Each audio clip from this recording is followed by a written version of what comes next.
Warahmatullahi wabarakatuh. Bismillahirrahmanirrahim. Alhamdulillahilladzi syara hajja wal umrah min arkanil Islam.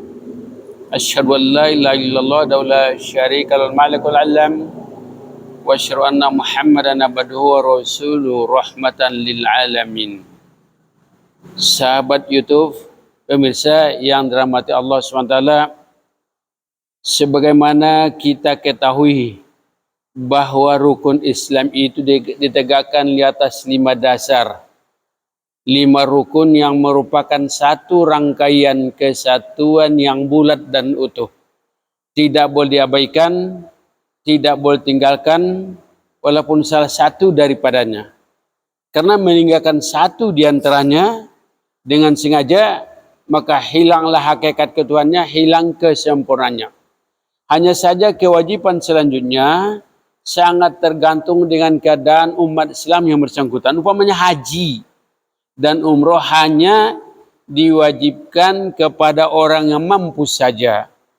Sebagaimana firman Allah SWT dalam surah Ali Imran ayat 96, walillahi ala nas hijjul baiti man istata'a ila sabila. Allah mewajibkan haji bagi orang yang mampu melakukan perjalanan ke Baitullah. Jadi persyaratan haji namanya istita'ah. Istita'ah itu ada 5 macam. Yaitu istita'ah mampu dari ekonomi, mampu fisik, mampu memahami manasik haji atau umrah. Lalu kemudian aman di perjalanan, sudah itu nanti ada kendaraannya. Bagi yang haji namanya ada istita'ahnya itu yaitu tersedia kota. Tapi bagi umroh alhamdulillah umroh itu tidak dibatasi karena haji sudah banyak daftar tunggu. Itunya persyaratannya ya. Jadi sekali lagi mampu di sana, ada mampu ekonomi, kemudian mampu memahami manasik haji. Nah, calon haji dan calon umrah ini yang penting dilaksanakan sebelum berangkat. Upayakanlah mempelajari manasik haji dan sebagainya.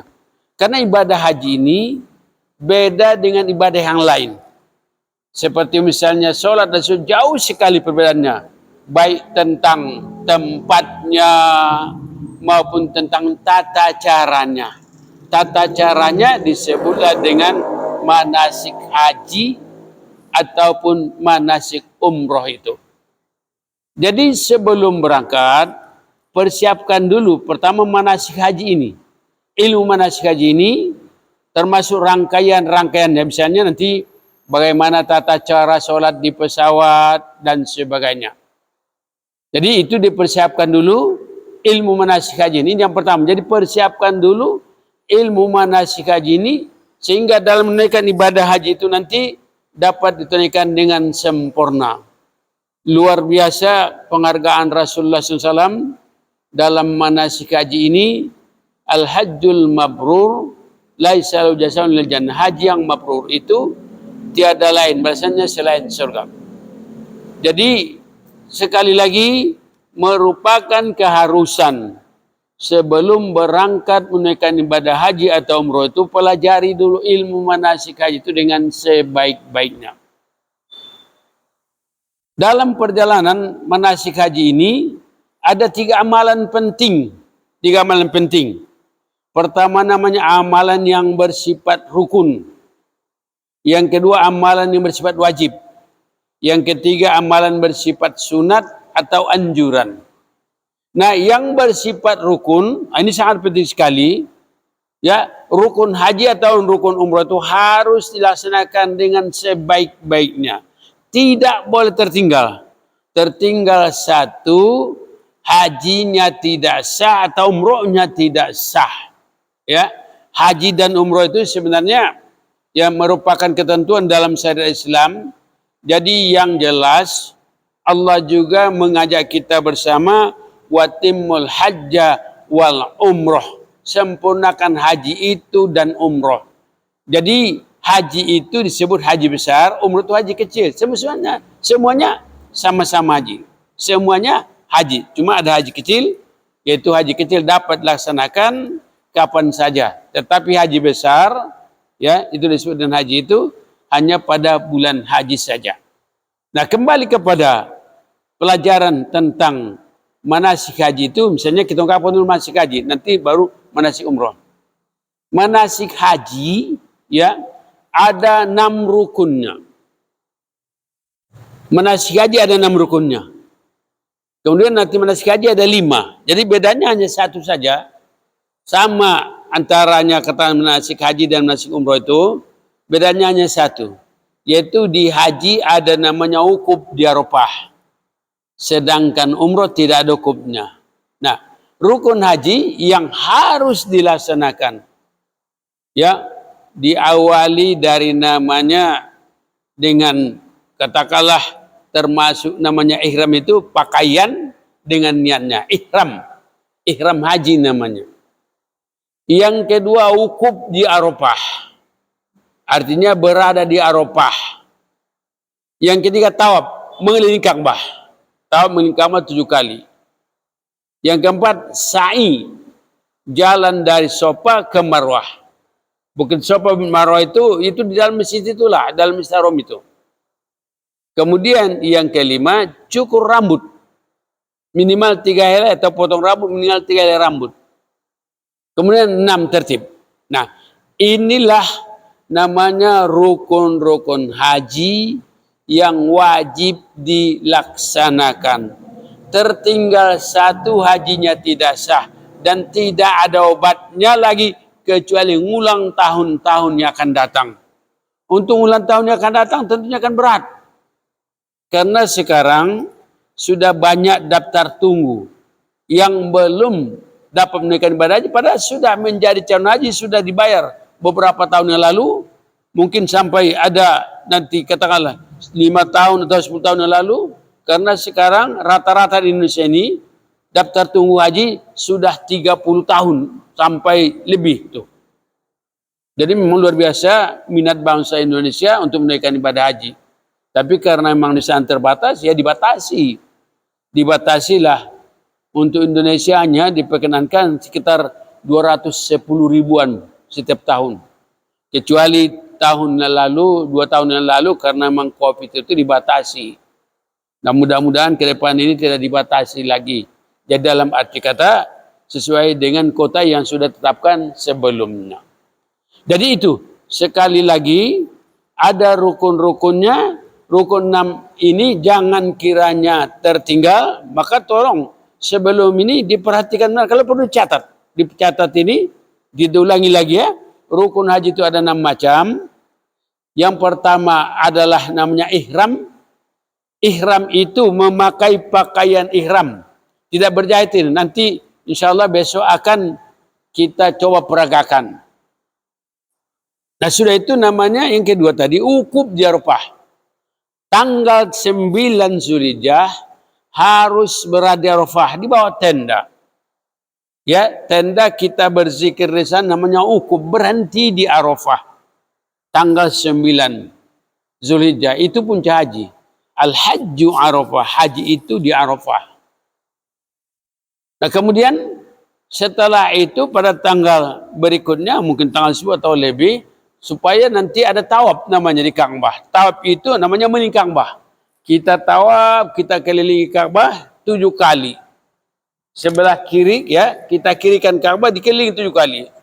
Mulai misalnya dari Hajar Aswad, nanti sampai ke Hajar Aswad lagi. Ya, dikelilingi. Haji ini intinya fisik. Ibadah fisik. Ya. Sekali lagi pekerjaan haji ini intinya fisik. Disuruh kita keliling, kita keliling. Kalau bacaan-bacaannya itu sunat. Sunat saja dibaca bagus sekali, tidak dibaca tidak ada masalah. Haji kita tetap sah. Tapi fisik kita disuruh jalan. Tidak bisa jalan nanti pakai kereta dorong. Makanya benar-benar ibadah fisik. Nah itu namanya tawaf. Kemudian ada namanya sa'i. Sa'i itu artinya berjalan dari Bukit Safa ke Bukit Marwah. Itu jalan lurus. Di sana misalnya Bukit Safa, di sini Bukit Marwah. Di masjid itulah. Tidak jauh dari Ka'bah, sekitar 200 meter dari Ka'bah itu adalah namanya Bukit Sofa dan Bukit Marwah. Jalan dari Sofa ke Marwah itu juga 7 kali. Sofa Marwah dihitung 1 kali, Marwah ke Sofa dihitung 2 kali, dan seterusnya nanti 7 kali. Jadi rukun haji yang ketiga ada namanya jalan dari Sofa ke Marwah.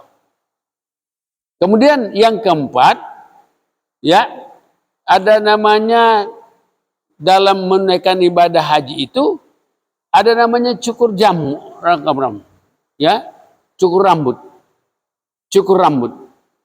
ya, cukur rambut itu namanya tahallul. Nah kemudian tertib. Jadi itulah. Sekali lagi ada 6 macam. Kita ulangi lagi. Ihram, ukuf di Arafah, tawaf, kemudian sya'i, cukur rambut namanya tahallul, lalu 6 tertib. Nah ini rukun-rukun yang tidak boleh tertinggal. Lalu kemudian kalau kita kaitkan dengan umroh juga ada 5 rukunnya. Kurangi 1 tidak ukuf. Ya, jadi rukun umroh itu 5. Yang pertama namanya ihram. Ihram itu pakaian dengan niat. Lalu yang kedua itu yang disebut dengan tawaf tadi. Yang ketiga sa'i, jalan dari Sofa ke Marwah.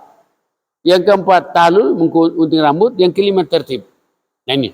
Nah di samping ada namanya rukun. Jadi sekali lagi rukun sesuatu yang wajib dilakukan. Jika tidak dilakukan tidak sah hajinya, tidak sah umrohnya. Lalu kemudian ada namanya tadi rukun, ya. Kemudian ada wajib.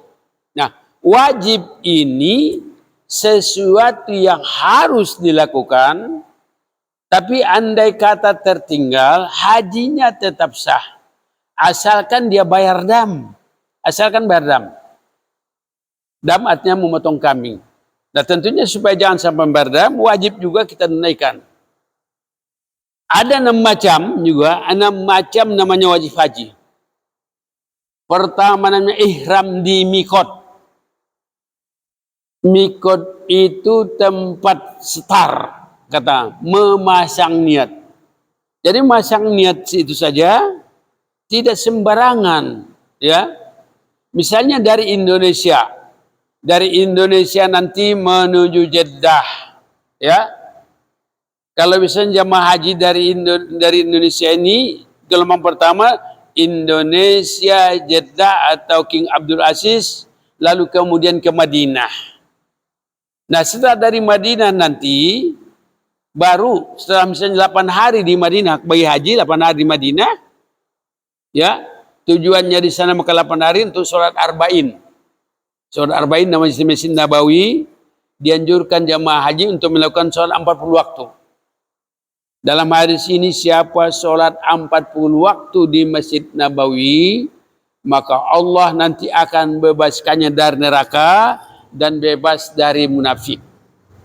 Lalu kemudian, ya, kegiatan-kegiatan di sana jamaah haji itu hanya sekedar ziarah-ziarah.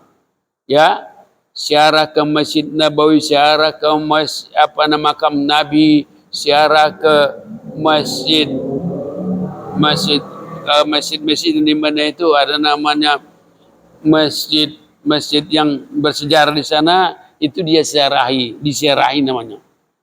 Ya. Jadi intinya di sana ziarah kemudian sholat arba'in. Nah, hari ke-8, ya, sebelum nanti berangkat ke Mekah dituntut untuk mandi ihram namanya. Mandi semua kita, badan kita dimandikan semua, kemudian berpakaian ihram. Tapi boleh niatnya nanti di Bir Ahli. Ada masjid sana nanti. Kita ke masjid itu, disitulah memasang niat labbaika Allah umrotan. Ya. Jadi niatnya pertama di sana itu labbaika Allahumma umroh. Jadi kita tunaikan umroh duluan. Biasanya jamaah haji dari Indonesia, kalau itu gelombang pertama sekali lagi, karena menghajinya masih lama, mungkin ada sebulan atau mungkin lebih, maka kita umroh dulu. umroh dulu, dari Madinah nanti sudah pakaian ihram, lalu turun di beralih untuk memasang niatnya labbaika Allahumma umroh. Ya Allah, saya datang menuju panggilanmu untuk umroh. Nah ini, jadi itu namanya ya mulailah di sana ihram itu. Kemudian terus nanti sampai di Makkah, ya sampai di Makkah sudah nanti kita misalnya ke hotel, baru menuju Masjid Haram, untuk kita melakukan tawaf namanya sana. Tawaf, karena ini umrah dulu. Jadi pertama tadi ihram, dua tawaf. Tawafnya mengelilingi Ka'bah. Dari mengelilingi Ka'bah ini kita misalkan ini Hajar Aswad.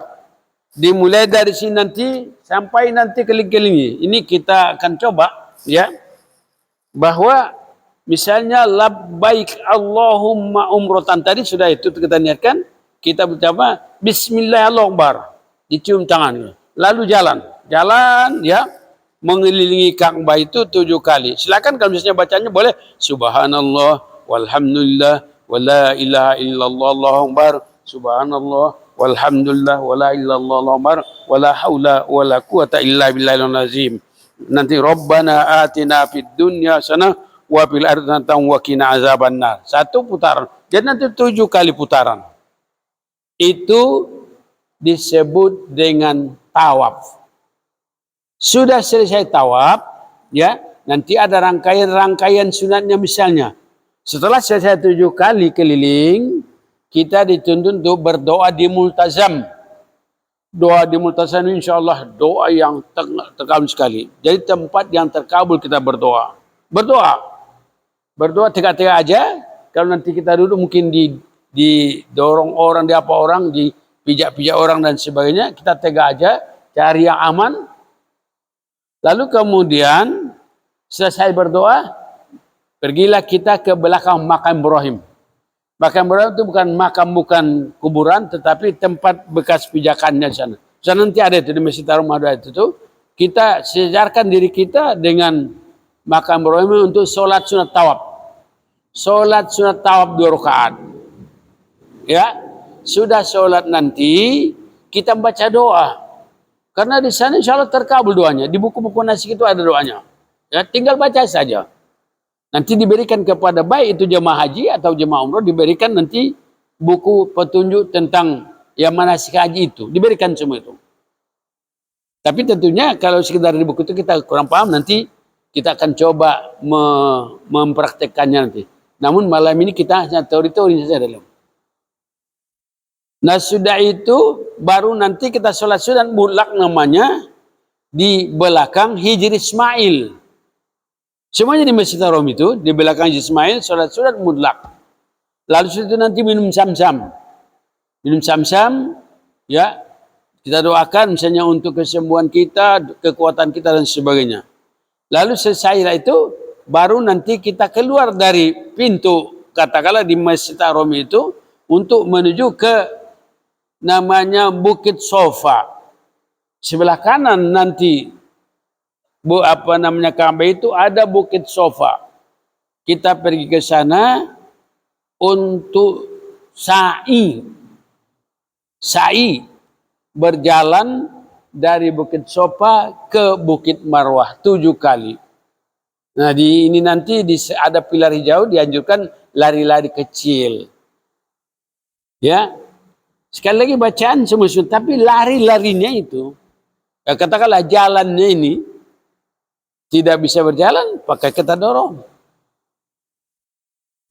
Nah, itu 7 kali. Sofa, Marwah, dihitung 1 kali. Marwah ke Sofa 2 kali, kemudian sampai 7 kali nanti. 7 kali, akhirnya nanti finishnya di Marwah. Sudah sampai di Marwah, kita potong rambut, tapi bukan kita sendiri, minta tolong dengan orang yang sudah dipotong rambutnya. Dipotong 7 helai, 3 helai paling dikit, syukur-syukur nanti dicukur. Syukur-syukur dicukur semuanya. Nah, kemudian tertib.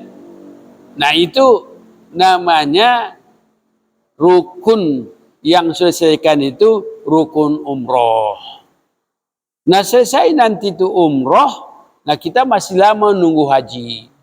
Nah masih lama kita nunggu haji sampai nanti waktunya pada tanggal 8 Zulhijjah kita berangkat ke Arafah. Nah, situ nanti akan haji. Ya, biasanya lama. Maka ketika kita berada di Makkah itu berbanyaklah misalnya masuk ke Masjid Haram untuk melakukan sholat fardu, ya. Luar biasa hikmahnya ketika kita sholat di Masjid Haram, dalam satu hadis, sekali sholat di Masjid Haram lebih baik daripada 100.000 kali di tempat kita ini. 100.000 kali. Satu kali misalnya kita melakukan sholat subuh, lebih baik daripada 100.000 kali. Maka kesempatan nanti di waktu kita bertanah suci, manfaatkanlah untuk pergi sholat terus ke Masjid Haram. Walaupun jauh di sana, mungkin jaraknya hotel kita mungkin jauh, tapi kan ada di sana bis gratis. Jadi sana tujuan kita untuk beribadah, banyak-banyaklah beribadah di sana. Bukan sekedar main-main dan sebagainya, bukan, tapi banyak beribadah. Nah itu sampai nanti kita menunggu musim haji. Musim haji, katakan tanggal 8 Zulhijjah kita berangkat ke Arafah, dari Makkah ke Arafah. Nah kemudian sebelum berangkat ini kita dituntut dulu nanti untuk melakukan sunat-sunat haji dulu. Sunat-sunat haji misalnya mandi dulu, mandi ihram namanya. Lalu kemudian setelah mandi ihram, kemudian nanti pakai apa istilahnya ini nanti wangi-wangian, motong kuku dan semuanya. Nanti kan semuanya haram ketika nanti kalau sudah memasang ihram itu. Nah setelah itu nanti kita berangkat ke Arafah, ya. Jadi nanti tanggal 8-nya kita sudah mulai kembali masangnya lagi, labbaik Allahumma hajjan. Itu kita pasang nanti di kendaraan mau berangkat ke Arafah itu. Tadi labbaik Allahumma umroh. Nah sekarang pada tanggal 8 Zulhijjah itu kita berniat labbaika Allahumma hajja. Yalah saya penuhi panggilanmu untuk haji. Nah ini namanya rukun haji yang pertama, ihram. Tapi di situ nanti mikot kita atau mikot tempat start kita cukup dari hotel saja. Jadi tidak kita keluar lagi dari hotel. Karena dianggap kita sudah penduduk Makkah sana. Dianggap itu. Lalu kemudian pergilah kita ke Arafah. Tanggal 9 Zulhijjahnya, ba'da zuhur. Sudah masuk waktu zuhur, biasanya dilakukan sholat jamak qashar. Jadi di sana dianjurkan kita untuk memanfaatkan rukhsah jamak qashar. Sholat sudah dijamak dari 4 rakaat dijadikan menjadi 2 rakaat, kemudian dari karena 2 waktu jadikan 1 waktu, dari 4 rakaat menjadikan 2 rakaat. Namanya jamak qashar. Nanti akan kita pelajari ini. Ini dulu kita pelajari rukun-rukunnya, nanti akan kita pelajari yang namanya bagaimana tata cara sholat jamak qashar itu. Nah kemudian setelah kita sholat itu, sholat zuhur dengan asar di jamak qashar, kita mendengarkan kita mendengarkan namanya khutbah ukub. Khutbah ukub ada nanti salah seorang kiainya atau seorang ustadznya berkhutbah, kita dengarkan. Nah, lalu kemudian zikirnya panjang sekali. Itu nanti kita baca di buku manasik haji itu. Zikir. Nah, sudah itu selesai di sana sudah asar, kita mulai bergerak menuju Musdalifah.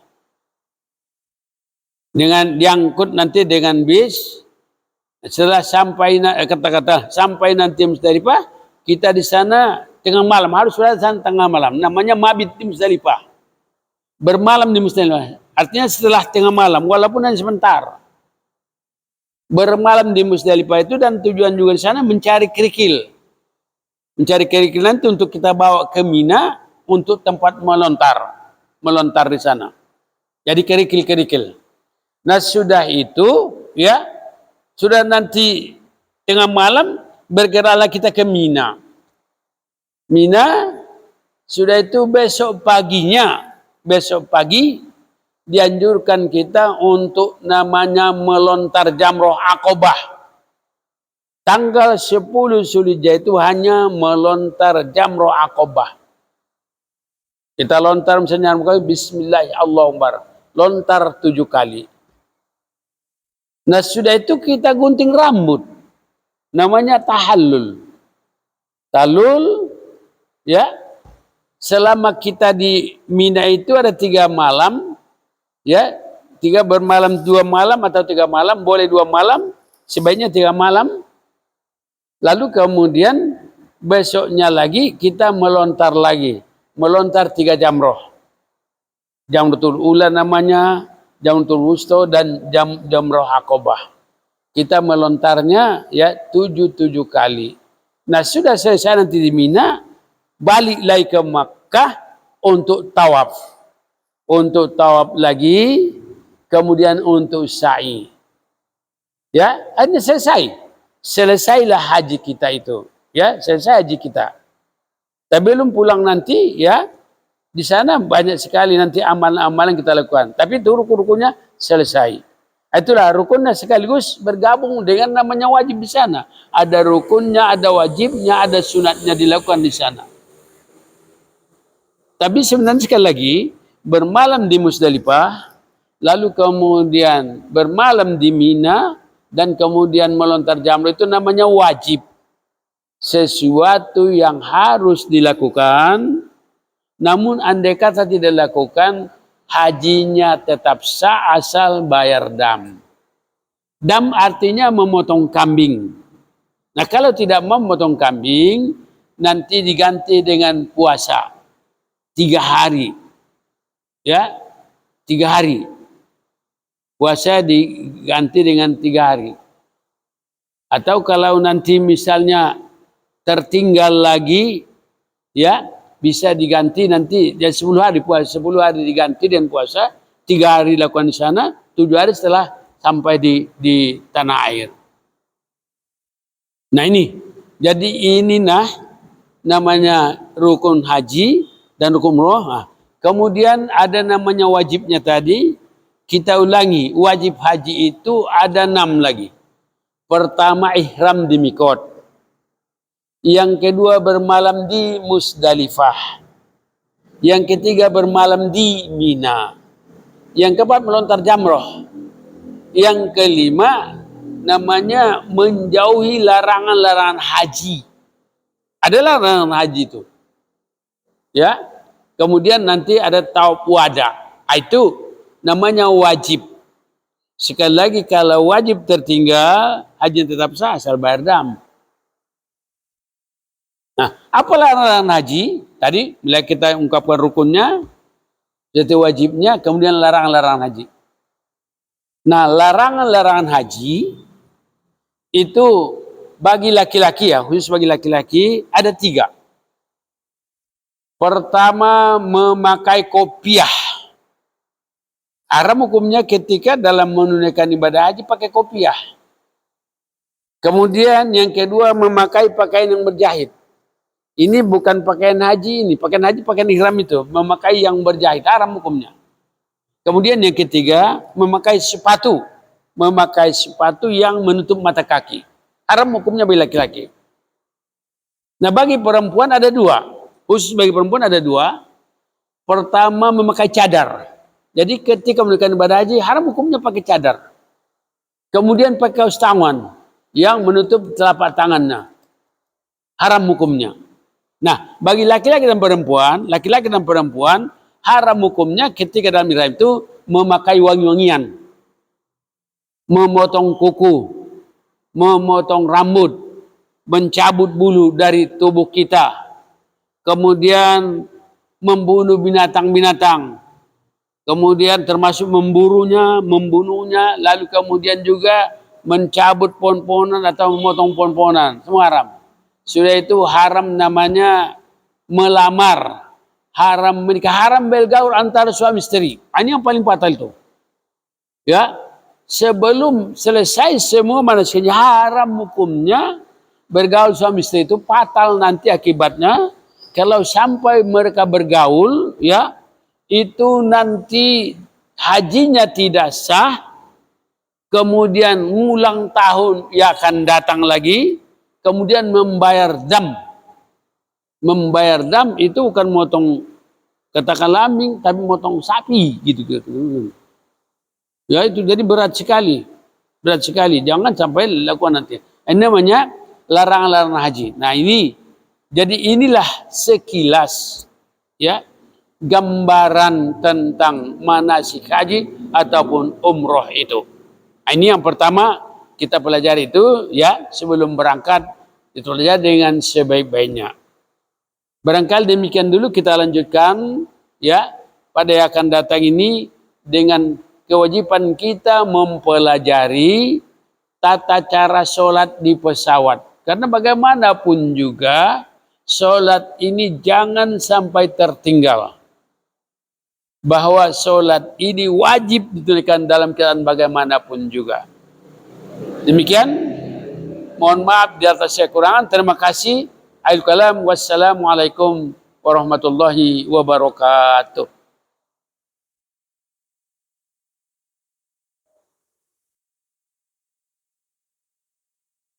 Assalamualaikum warahmatullahi wabarakatuh. Bismillahirrahmanirrahim. Alhamdulillahirabbil alamin. Iyyahu na'budu wa iyyahu nasta'in. Wassalatu wassalamu ala Rasulillah wa ala alihi washabihi wa man tabi'ahum bi ihsan ila yaumiddin. Amma ba'd. Pendengar, sahabat-sahabat YouTube dan pemirsa, khususnya calon jemaah haji, calon umroh yang insyaallah akan berangkat pada waktunya. Kita sebelum berangkat sudah mempelajari manasik haji. Nah kemudian pada kesempatan ini kita akan mempelajari dulu yaitu tata cara sholat di pesawat. Ya, sholat ini tidak boleh tinggalkan. Mau tidak mau kita akan sholat di pesawat. Karena perjalanan tanah air kita ke Arab Saudi diperkirakan 10 jam. Sudah barang tentu ada beberapa waktu sholat yang akan kita lakukan di pesawat itu. Yang pertama, tentang wudhunya di pesawat tidak boleh menggunakan air dan tidak ada air. Maka tentunya kita ganti dengan tayamum. Ya, dengan tayamum. Jadi tayamum di pesawat. Dan tayamum ini tanah debu. Debu. Dianggap ada di mana-mana ada debu. Jadi tidak usahlah kita membawa debu dari sini. Ada sebagian jemaah haji atau jemaah umroh itu, karena katanya tayamum itu harus dengan debu, dibuatnya lah dari tanah itu dihaluskannya seperti katakanlah beda'lah. Dan tentunya tidak. Ini kajian ulama bahwa di mana-mana ada debu. Jadi ini sudah kajian ulama ini, di mana-mana ada debu. Jadi nanti kita di pesawat dituntut untuk bertayamum. Tayamum itu mengganti wudu. Nah, cara bertayamum ya cukup sederhana. Cukup sederhana nanti kita bertayamum. Rukun tayamum ini untuk dimaklumi hanya 3 macam saja. 3 macam rukun tayamum 3. Pertama niat. Niat di hati, sengaja aku bertayamum padukan Allah SWT. Lalu yang kedua mengusap muka dengan debu tadi. Kita anggap di dinding pesawat ataupun di bangku teman kita ada debu, ya. Jadi kita misalnya setelah pasang niat, kita taruh tangan macam ini, letakkan di sini di muka kursi, dinding kursinya atau di pesawat macam ini, ya. Betul, ambus sedikit. Lalu usapkan ke muka kita. Sekali aja. Sudah itu tepu lagi di sini karena sintan sudah mungkin debunya sudah habis, pindah sini.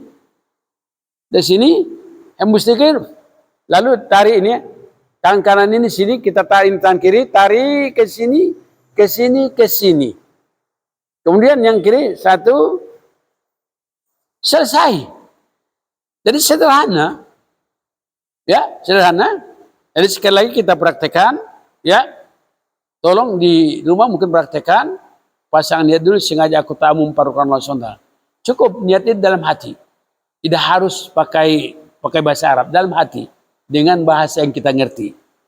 Kita nanti repot-repot kalau misalnya kita tidak ngerti bahasa Arab, ya. Padahal niat itu pengertian niat, qasdu sa'i fi'li wa mahallu biqouli. Menyinganya sesuatu tempatnya di hati. Ya. Tadi di hati kita mengatakan sengaja aku bertamu parukan Allah SWT. Pak.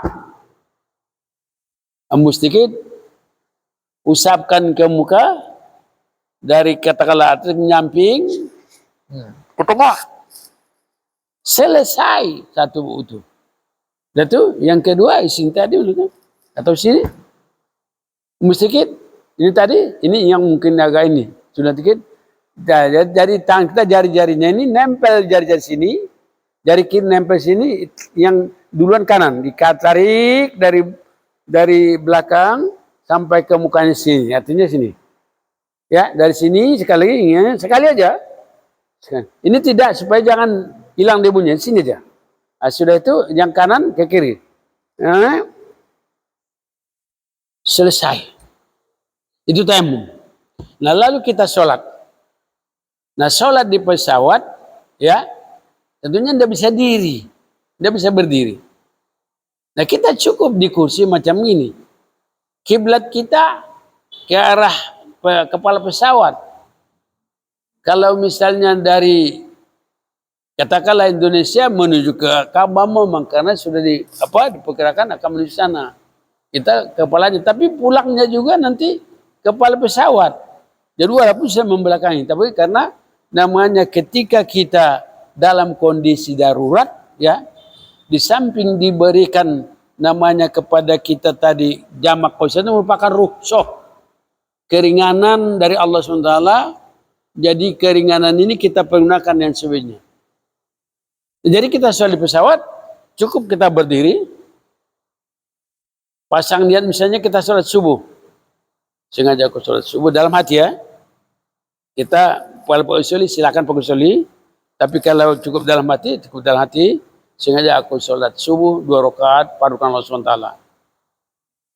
Allahu Akbar, ya. Kita ingat. Jadi pelaksananya, ya, kita sama dengan sholat biasa lah, sholat subuh biasa. Cuma tidak bisa berdeka, kita duduk. Jadi kondisi kita ungkapkan Allahu Akbar, ya, di tempat Allahu Akbar. Bersedekap, baca doa iftitah, baca Al-Fatihah, baca ayat. Nah, kemudian kita ruku Allahu Akbar. Ya, agak rendah dikit kepala kita. Baca doa ketika kita ruku, sudah iktidal. Sami Allahu liman hamidah. Sami Allahu liman hamidah. Lepaskan tangan. Ya. Kemudian sujud. Subhana rabbiyal a'la. Allahumma subhana rabbiyal tadi. Bedakan dikit, ya, antara ruku dengan sujud. Lebih rendahkan dikit sujud kita. Direndahkan dikit sujud kita. Kemudian dua antara sujud Allahumma. Sudah itu sujud lagi? Subhana rabbiyal a'la. Allahumma subhana rabbiyal a'la. Allahu akbar. Baca Fatihah, baca ayat, ruku lagi, kemudian iktidal, sujud antara dua sujud, duduk, sujud lagi, kemudian tahiyat akhir. Assalamualaikum. Saya tahiyat saja karena subuh kan ada 2 rakaat. Dia pakai tahiyat awal. Nah, ini namanya sholat subuh. Nah, kemudian dalam perjalanan itu kan ada rukhsah. Kita dituntut, ya, mengamalkannya ini. Jadi supaya nanti tidak repot, kita misalnya sholat zuhur dengan asar, cukup dijamak qosarkan saja. Arti jamak, sekali lagi jamak artinya mengumpul. mengumpul yang 2 waktu dijadikan 1 waktu. Misalnya sholat zuhur dengan sholat asar, kita sholat zuhur aja. Di sholat zuhur namanya jamak takdim, jamak terdahulu. Ya, kita lakukan seperti tadi. Ya, sholat zuhurnya cukup 2 rakaat, ya. Jadi kita praktekkan sama dengan tadi ya. Ini sholat zuhurnya dulu. Dalam hati kita sengaja aku sholat zuhur jamak qasar. Takdim dihimpun atau dihimpun dengan asar. Allahu Akbar. Baca wajjahtu atau doa iftitah, baca Al-Fatihah, baca ayat, kemudian ruku. Ruku sudah i'tidal. Baca bacaannya silakan. Lalu kemudian sujud. Sujud. Lalu Allahu Akbar, lagi duduk lagi. Lalu sujud lagi. Baru kemudian 2 rakaat. Yang rakaat kedua, katakan rakaat kedua baca seperti tadi semula, lalu nanti sampai terakhir ayat, katakanlah tahiyat akhir, kemudian salam, selesai sholat zuhur, langsung qomat untuk sholat asar. Pelaksanaannya sama dengan tadi. Jadi manfaatkan rukhsah sedekah dari Allah SWT, kita manfaatkan dengan sebaik-baiknya. Tentunya ini akan sangat bermanfaat kepada kita, ya, meringankan kita, kewajiban kita selesai. Malah lebih bagus kita melakukan namanya sholat jamak itu. Sholat jamak itu sekali lagi hanya dapat lakukan ya zuhur dengan asar. Terserah dengan kita. Mau waktu dikerjakan zuhur namanya jamak takdim, dikerjakan asar namanya jamak takhir. Lalu kemudian maghrib dengan isya. Maghribnya ya tetap 3 rakaat. Nah itu hanya ya tidak boleh dikosar, tapi boleh jamak. Maghribnya tetap 3 rakaat. Ya, 3 rakaat seperti tadi. Ya, seperti tadi ada tahiyat awalnya. Pelaksanaannya seperti tadi ada tahiyat awalnya. Lalu setelah itu nanti kita lakukan sholat isya 2 rakaat. Jadi arti jamak dikumpul, arti kosar namanya diringkaskan. Jadi jamak kosar digabunglah. Sudahlah dijamak dikosar lagi. Kita pergunakan kesempatan dengan sebaik-baiknya. Nah ini namanya tata cara sholat di pesawat. Silakan nanti misalnya kita banyak sholat-sholat sunat, katakanlah mungkin dah tertidur di pesawat, sholat tahajud dan lakukanlah itu, manfaatkanlah sambil zikir-zikir, banyak-banyak kita sholat, karena kesempatan kepada kita ya tidak harus katakanlah seperti sholat yang kita lakukan sempurna. Kita namanya tadi uduknya dengan tayamum, kemudian hanya duduk-duduk saja dalam pelaksanaannya. Manfaatkan dengan sebaiknya itu. Jadi sedekah Tuhan, ambillah, manfaatkanlah sedekah Tuhan dengan sebaik-baiknya. Nah ini tata cara kita sholat di pesawat. Nah barangkali demikian, nanti akan kita lanjutkan dengan yang namanya persiapan lain sebelum kita berangkat. Akhir kalam, wassalamualaikum warahmatullahi wabarakatuh.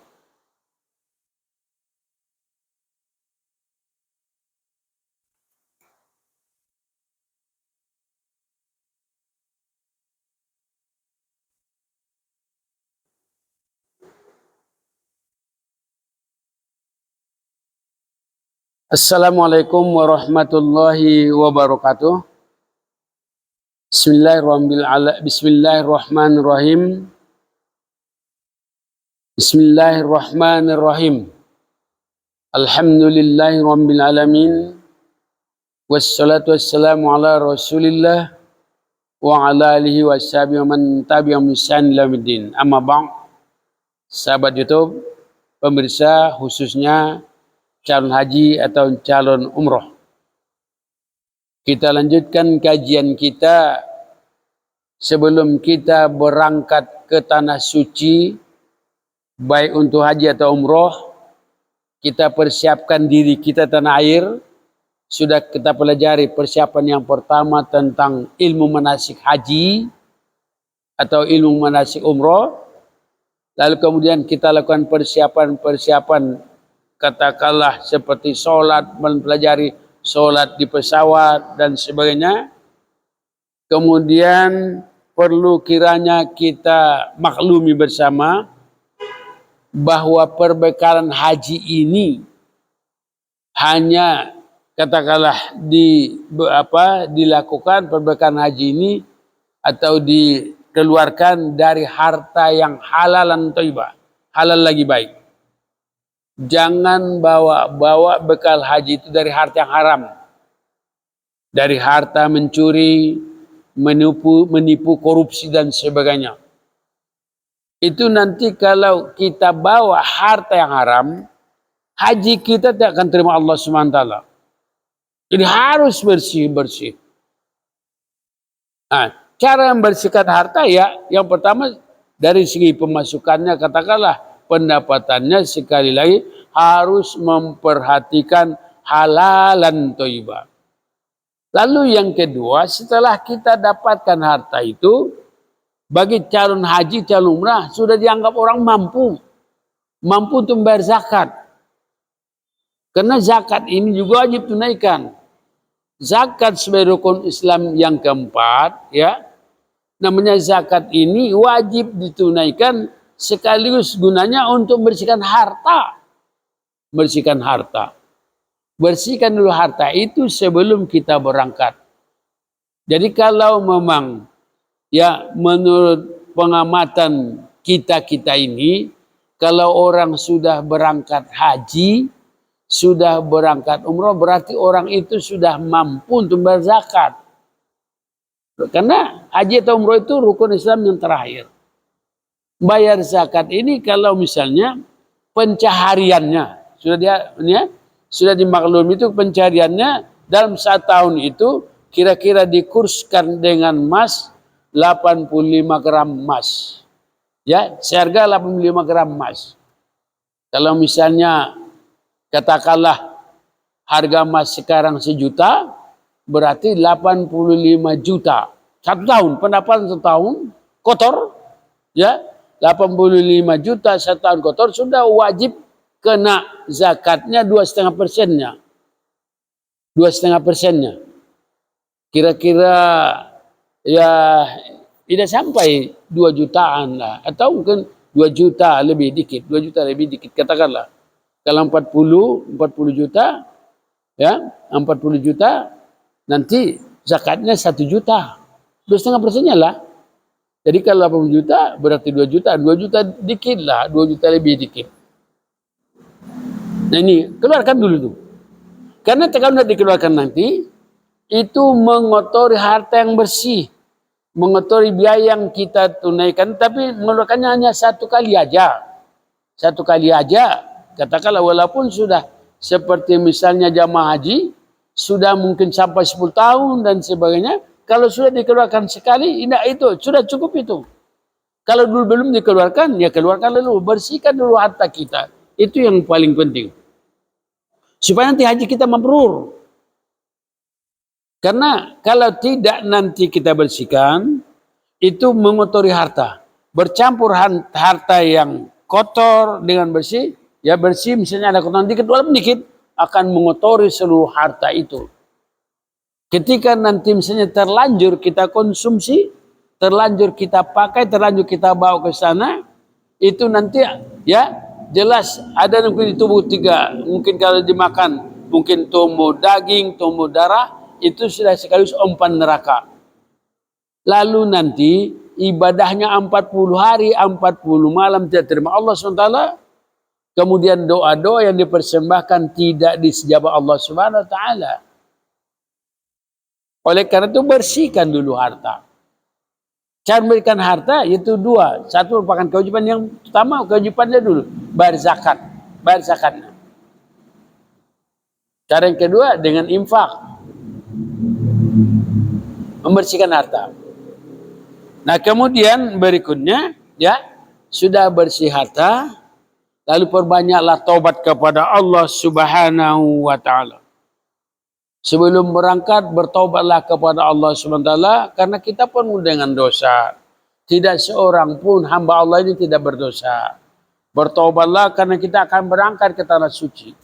Syukur-syukur setelah kita katakanlah mendaftarkan diri apa sebagai calon haji, sebagai calon umrah, supaya kita benar-benar membersihkan jiwa kita, membersihkan dosa-dosa kita. Selalu beristighfar kepada Allah SWT. Mulai sekarang amalkanlah.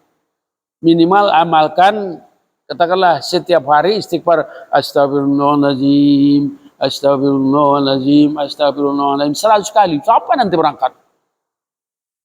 Karena nanti ketika sudah kita, katakanlah nanti mau berangkat itu, masih ada dosa kita, ketika nanti kita berangkat akan gugur dosa kita, gugur dosa kita, sehingga status kita nanti bahkan bayi yang baru lahir dari rahim sang ibu kita. Kembali nanti dari sana sudah seperti itu. Sudah seperti bayi yang baru dilahirkan oleh, ya katakan baru dilahirkan dalam rahim sang ibu kita. Nah, kemudian berdoa terus. Berdoalah supaya diberikan kesempatan Allah Subhanahu wa taala. Apalagi nama calon haji karena sudah lama kan, berdoalah doa yang mustajab insyaallah, ya, yang sering kita amalkan. Allahumma yassir li ziyarah ila haramika wa harami rasulullah qabla an tumituni. Saya ulangi lagi, mudah-mudahan bisa dicatat. Allahumma yassir li ziyarah ila haramika wa harami rasulullah qabla an tumituni. Ya Allah, mudahkan saya, beri kesempatan kepada saya untuk ziarah ke tanah sucimu. Tanah sucimu artinya Mekah, tanah suci Allah, dan tanah suci Rasulullah Madinah sebelum saya meninggal dunia. Ya, jadi doakan nih. Insya Allah kalau Allah mengabulkan doa kita, kita belum dipanggil Allah SWT sebelum bisa berangkat ke sana. Maka doakan terus.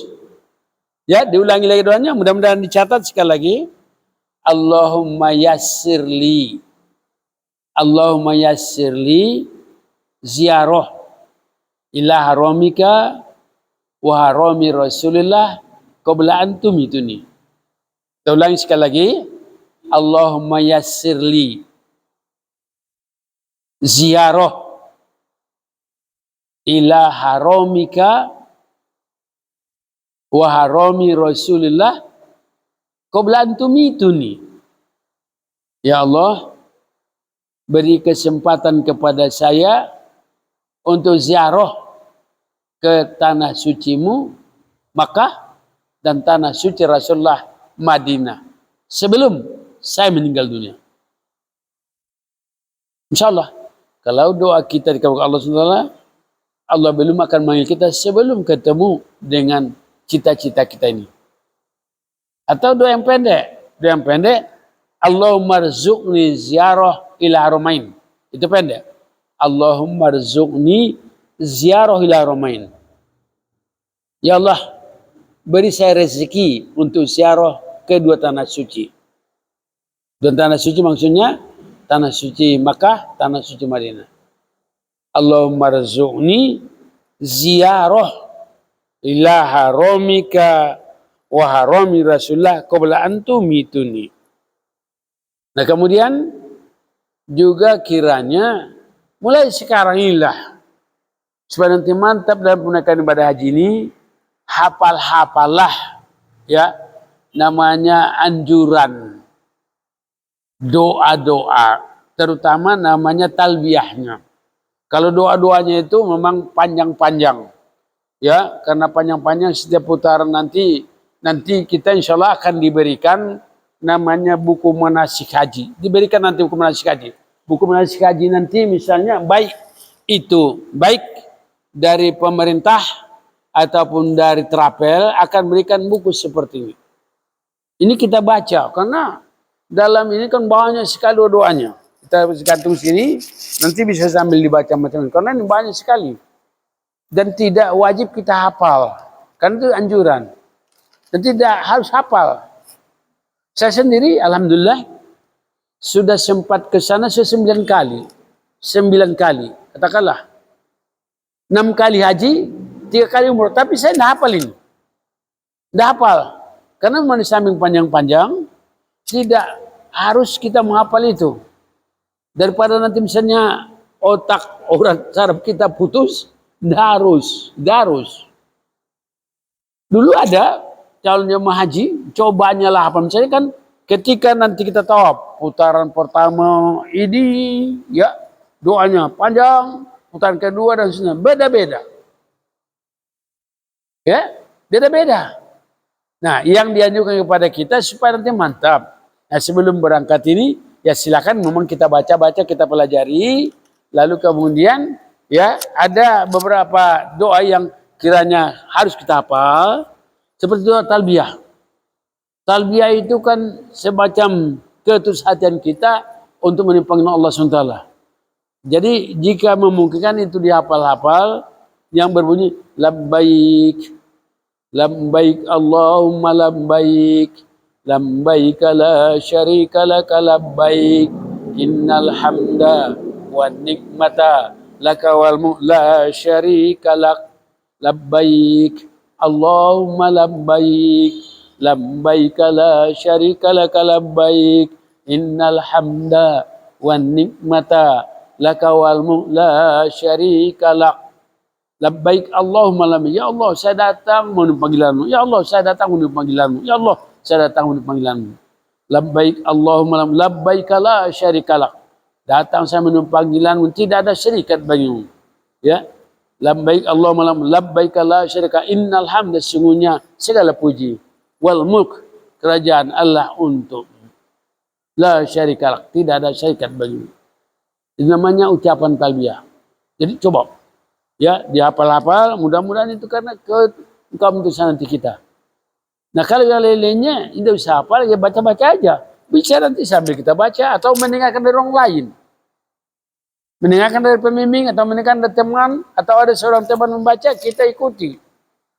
Ya, kalau Nabi cukup misalnya, kalau cara Nabi ya, Nabi cukup misalnya dari tawaf, dari Hajar Aswad sampai nanti ke sana cukup beliau subhanallah walhamdulillah wala ilaha illallah Allahumma wala haula wala quwata illa billahil azim wassalatu wassalamu ala rasulillah wa ala alihi wasallam. Nah, dari sini nanti namanya rukun yamani sampai Hajar Aswad itu beliau hanya membaca Rabbana atina fid dunya hasanah wa fil akhirati hasanah wa qina azabannar. Rabbana atina fid dunya hasanah wa fil akhirati wa qina azabannar. Wa dahilnal jannata ma'al abrar. Ya Aziz, ya Ghaffar, ya Rabbal alamin. Itu Nabi itu ulang-ulang. Tapi kalau di sini dibuat di sini tujuannya ini supaya jangan kita ngobrol-ngobrol. Walaupun memang ketika ngobrol dalam ini ya sah namanya tawaf kita. Ya. Namun perlu kita ketahui kiranya ketika nanti dalam tawaf itu jangan sampai batal wudhu. Jangan sampai batal wudhu. Jadi kita pelajarilah namanya masalah-masalah ibadah haji itu dengan sebaik-baiknya. Nah inilah semacam teorinya dalam rangka persiapan kita menuju ya ibadah haji ataupun umroh itu. Ya, ini sekelumit. Sebelum kita berangkat ya, nanti ketika akan mau berangkat, ya, lakukan dulu sholat. Namanya sholat safar 2 rakaat. Lakukan di rumah aja, di dalam kamar. Kalau tidak di dalam kamar nanti katakanlah sana orang sana kedua kan tidak datang terus nyalam terus. Lakukan dalam kamar, sudah dilakukan dalam kamar, nanti bacalah talbiyah ini sambil berangkat. Labbaik Allahumma labbaik, labbaik la syarika laka labbaik, innal hamda wan nikmata laka wal mulk la syarika lak. Insyaallah nanti mulailah kita baca ini, dosa-dosa kita gugur bagaikan daun-daun kering gugur dari pohonnya sampai nanti kita menunaikan ibadah haji pulang, sehingga status sekali lagi status kita bagaikan bayi yang baru lahir dari rahim sang ibu kita. Demikian, mudah-mudahan ada hikmah manfaatnya kepada kita bersama, dan insya Allah akan kita lanjutkan bagaimana praktek manasik haji itu pada yang akan datang. Terima kasih. Akhir kalam, mohon maaf. Wassalamualaikum warahmatullahi wabarakatuh.